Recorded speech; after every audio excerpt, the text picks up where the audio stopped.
Assalamualaikum warahmatullahi wabarakatuh. Jumpa lagi anak-anak ibu dalam pembelajaran IPA. Ananda, marilah kita mulai dengan membaca basmalah. Bismillahirrahmanirrahim. Ananda, pelajaran kita masih tetap bab 1 ya, seperti kemarin. Bab 1, tapi ini bagian ketiga. Nah, ini dia judul pelajaran kita. Nah, kompetensi dasarnya juga sama, menerapkan konsep pengukuran berbagai besaran dengan menggunakan satuan standar baku. Nah, tujuan pembelajaran hari ini itu berbeda dengan tujuan pembelajaran 2 minggu yang lalu ya.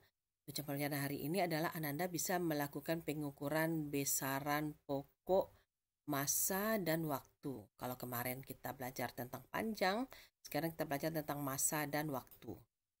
Selanjutnya, kalau pengukuran turunannya, Ananda mampu melakukan besaran turunan-turunan sederhana yang kita jumpai dalam kehidupan sehari-hari.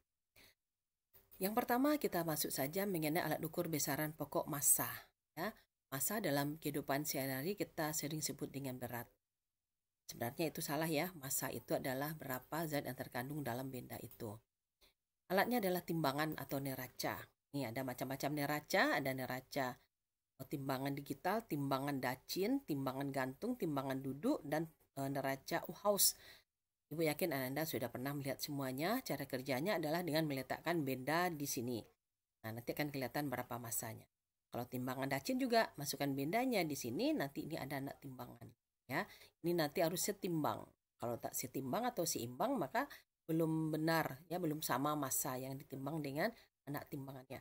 Kalau timbangan gantung, digantung bendanya di sini, dikait ini, nanti akan terbaca berapa massanya. Kalau timbang duduk juga, taruh massa bendanya di sini, nanti akan terbaca berapa massanya dari jarum. Nah, mengenai neraca Uhaus, itu nanti kita pelajari lebih lanjut. Kita mulai dulu dengan timbangan dacin tadi ya. Nah, caranya supaya kita bisa menimbang berapa nih berat benda P, massa benda P. Nah, massa benda P itu kita jumlahkan saja semua anak timbangannya supaya ini seimbang atau setimbang. Nah, jadi cara menghitungnya adalah menyeimbangkan massa benda yang diukur dengan anak timbangannya. Jadi berapa massa benda P? Massa benda P adalah ditambahkan ya 1000 tambah 100 tambah 50. Nah, sehingga menjadi 1150 gram. Kalau kita jadikan ke kilo berapa?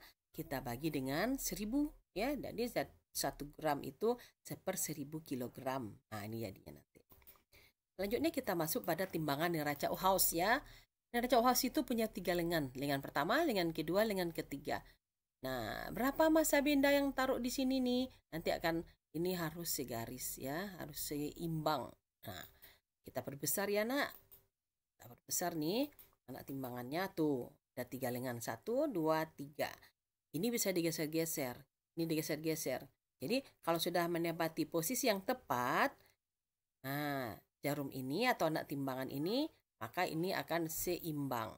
Caranya bagaimana? Jumlahkan semuanya. Jadi lengan 1 tambah lengan 2 tambah lengan 3 akan menjadi 221 gram. Ya, jadi jumlahkan semua angkanya. Nah, jawabnya adalah 221 gram. Ya. Akhirnya kalau kita jadikan kilo, bagi lagi 1000. Bagi 1000 menjadi 0,221 kilogram. Jadi kesimpulannya, bagaimana cara menghitung massa benda dengan timbangan neraca atau Uhaus? Caranya adalah jumlahkan semua angka yang ditunjuk oleh anak timbangan.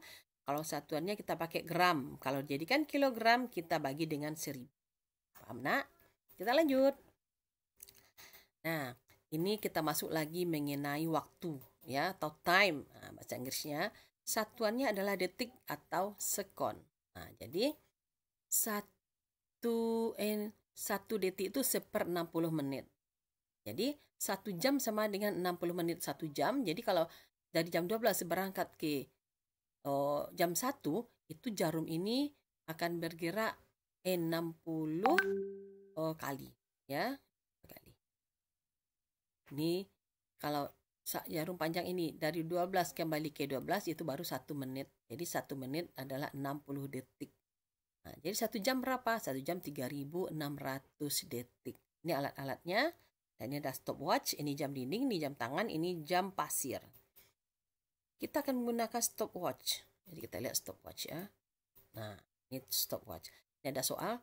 Seorang atlet telah berlari mengelilingi lapangan sepak bola dengan waktu yang ditunjukkan dengan stopwatch seperti pada gambar.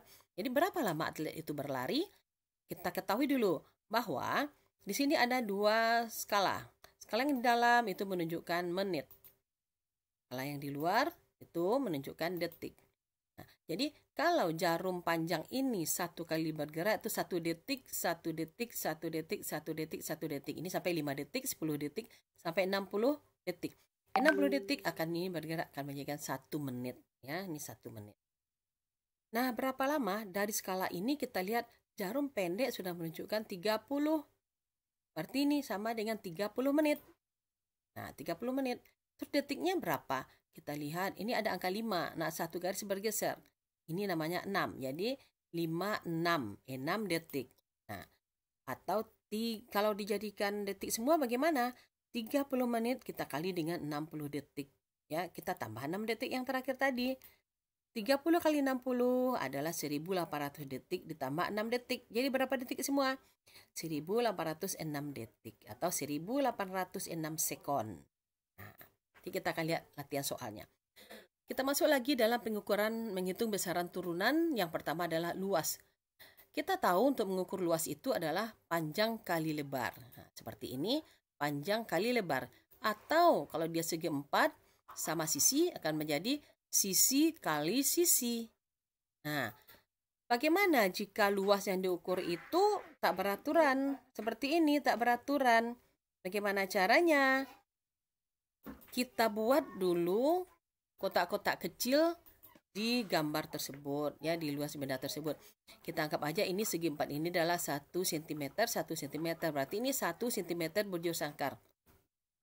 Atau 1 cm kuadrat. Kita hitung aja dulu yang penuh kotaknya. Yang penuh kotaknya 1, 2, 3, 4, 5, 6, 7, 8, 9, 10, 11, 12, 13. Cuma 13 yang penuh ya, yang total penuh. Yang tidak penuh bisa kita tambahkan dengan yang berlebih. Misalnya, untuk nomor 14, ini ada kurang sedikit, kita ambil ini. Nah, ini kita nggak penuh. Nomor 15 juga, ini ada kurangnya, kita ambil yang ini. Kita anggap aja penuh. 16 juga, ini kurang, kita ambil ini untuk menutupinya. 17 juga, jadi 1. 18 juga kita ambil ini kurang, kita tambah dengan yang di bawah. Begitu seterusnya. Akhirnya berapa dapat? Dapatnya adalah 21,5 kotak. Nah, kali 1 cm bujur sangkar. Nanti akan menjadi 21,5 cm bujur sangkar. Gitu caranya ya. Tadi kita anggap aja ini nomor 21 ini ditambah nih nanti. Nah, supaya dia penuh menjadi 1. Seterusnya kita akan masuk besaran turunan volume. Volume itu berasal dari panjang kali lebar kali tinggi kalau bangunannya atau bendanya bentuknya beraturan. Nih ya, panjang kali lebar kali tinggi. Itu rumus volume, panjang kali lebar kali tinggi. Terus kalau ada benda seperti ini, tak beraturan ini gimana mengukur volumenya? Bisa kita lakukan dengan memakai gelas ukur atau gelas berpancuran. Nah, ini dia gelas ukur. Gelas ukur ada skalanya. Ini ada skalanya. Kita juga bisa mengukur volume zat cair. Kalau sudah sampai di sini, berarti ini 100. Lihat satuannya nanti. Ada yang mililiter, ada yang cc, ada yang centimeter kubik ya, tergantung alatnya. Kemudian gelas berpancuran yang mana? Ini dia gelas berpancuran. Ini pancurannya. Ini skalanya. Ini juga bisa kita ukur untuk mengukur, kita gunakan untuk mengukur zat cair. Ini namanya gelas berpancuran. Bagaimana caranya mengukur volume benda yang tak beraturan itu? Caranya adalah isi gelas ukur itu dengan air. Lihat skalanya, airnya berapa. Kemudian masukkan benda tersebut atau batu itu. Kemudian lihat berapa pertambahan skala airnya. Maka skala kedua ini dikurangi dengan skala pertama. Maka didapatlah volume batu tersebut. Lihat gambar ya. Nah, ini gambarnya. Nah, ini ada gelas ukur pertama.